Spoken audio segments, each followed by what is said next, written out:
Baik, Assalamualaikum warahmatullahi wabarakatuh. Nama saya Teguh Sagara dari kelas 2A Pendidikan Jasmani Angkatan 2019 dengan NPM 192191007, Fakultas Keguruan dan Ilmu Pendidikan Universitas Siliwangi. Pada kesempatan kali ini, saya akan menjelaskan materi dengan judul Teori dan Konsep Dasar Kurikulum dan Pembelajaran.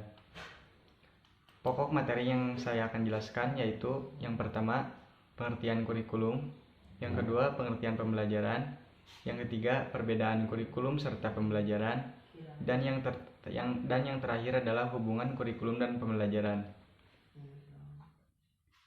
Baik, langsung saja saya masuk ke materi yang pertama yaitu pengertian kurikulum.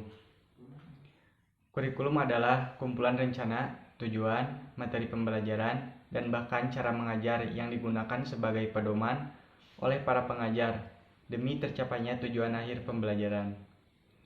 Jika ditinjau dari segi istilah, kata kurikulum dapat diartikan sebagai suatu jarak yang harus ditempuh oleh seorang pelari agar dia bisa mendapatkan medali atau penghargaan lainnya. Hal tersebut diadaptasi ke dalam dunia pendidikan menjadi sejumlah mata pelajaran yang harus dipelajari atau ditempuh oleh seorang peserta didik demi mendapatkan ijazah sebagai penghargaannya. Itu merupakan pengertian kurikulum. Kemudian materi yang kedua yaitu pengertian pembelajaran. Belajar merupakan aktivitas yang dilakukan seseorang untuk mendapatkan perubahan dalam dirinya melalui pelatihan-pelatihan atau pengalaman.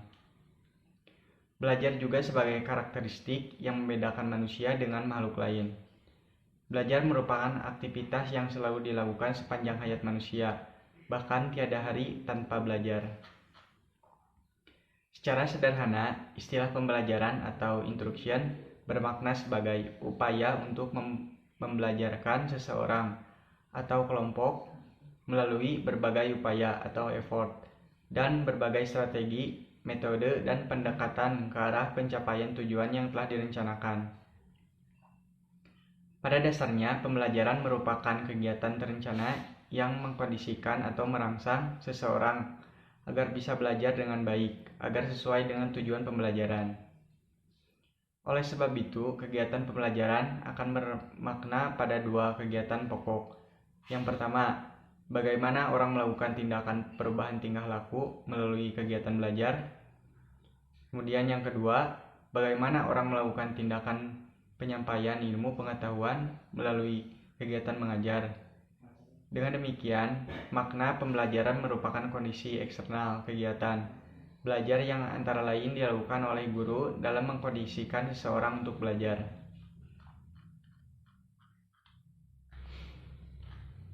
Kemudian untuk materi yang ketiga yaitu perbedaan kurikulum dan pembelajaran.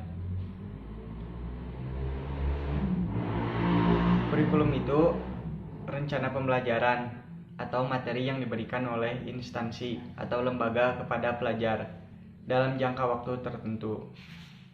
Kalau rencana pembelajarannya adalah teknik yang digunakan untuk memahami kurikulum.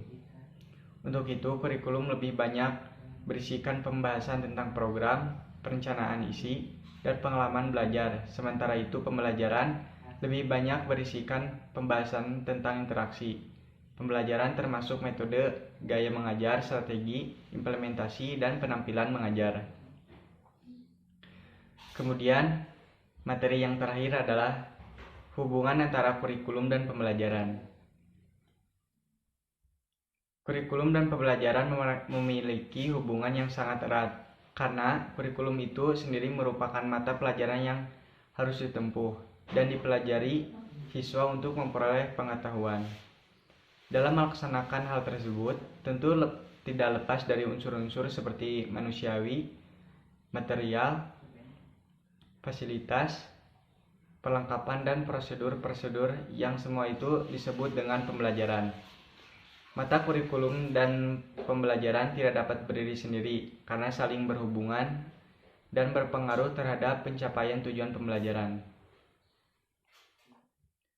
Kurikulum sebagai rencana pembelajaran. Kurikulum adalah suatu program pendidikan yang disediakan untuk pembelajaran siswa. Dengan program itu, para siswa melakukan berbagai kegiatan belajar sehingga terjadi perubahan dan perkembangan tingkah laku sesuai dengan tujuan pendidikan dan pembelajaran. Kemudian, pembelajaran merupakan suatu kombinasi yang tersusun dari berbagai unsur, yaitu manusiawi, material, fasilitas, perlengkapan, atau prosedur yang satu dengan lainnya, dengan mempengaruhi dalam pencapaian tujuan pembelajaran. Masing-masing unsur memiliki peranan yang sangat penting. Manusia terlibat dalam sistem pengajaran, terdiri dari siswa, guru, dan tenaga lain. Jadi, itu keempat materi yang dapat saya jelaskan. Kemudian untuk kesimpulannya, kurikulum adalah kumpulan rencana, tujuan pembelajaran, dan bahkan cara mengajar yang digunakan sebagai pedoman oleh para pengajar demi tercapainya tujuan akhir pembelajaran.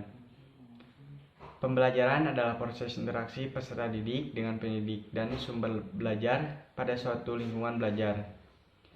Pembelajaran merupakan bantuan yang diberikan pendidikan agar dapat terjadi proses perolehan ilmu dan pengetahuan, penguasaan kemahiran dan tabiat, serta pembentukan sikap. Hubungan kurikulum dan pembelajaran merupakan dua hal yang tidak dapat terpisahkan, meski berada pada posisi yang berbeda. Yang perlu digarisbawahi pada kalimat tersebut adalah memperteguh keduanya melalui pengalaman. Ini membuktikan bahwa belajar sebagai kegiatan inti pembelajaran dipengaruhi oleh kurikulum yang merupakan rencananya pengalaman belajar. Ini berarti bahwa kurikulum yang sama digunakan pada setiap sekolah, yang masing-masing sekolah tersebut memiliki masalah pelaksanaan pembelajaran yang berbeda. Sehingga dapat disimpulkan, untuk mendapatkan proses pembelajaran yang baik dan berimbas pada hasil yang diperoleh oleh peserta didik, maka penyusunan kurikulumnya pun harus diperhatikan dengan baik. Karena kurikulum sebagai pedoman di dalam proses pembelajaran di sekolah. Kurikulum yang mengatur guru, siswa, dan kepala sekolah. Perbedaan kurikulum dan pembelajaran adalah hubungan dari keduanya merupakan permasalahan yang cukup banyak diperbincangkan. Jadi, sekian yang dapat saya presentasikan ataupun dijelaskan. Mohon maaf bila banyak salah kata. Saya tutup. Assalamualaikum warahmatullahi wabarakatuh.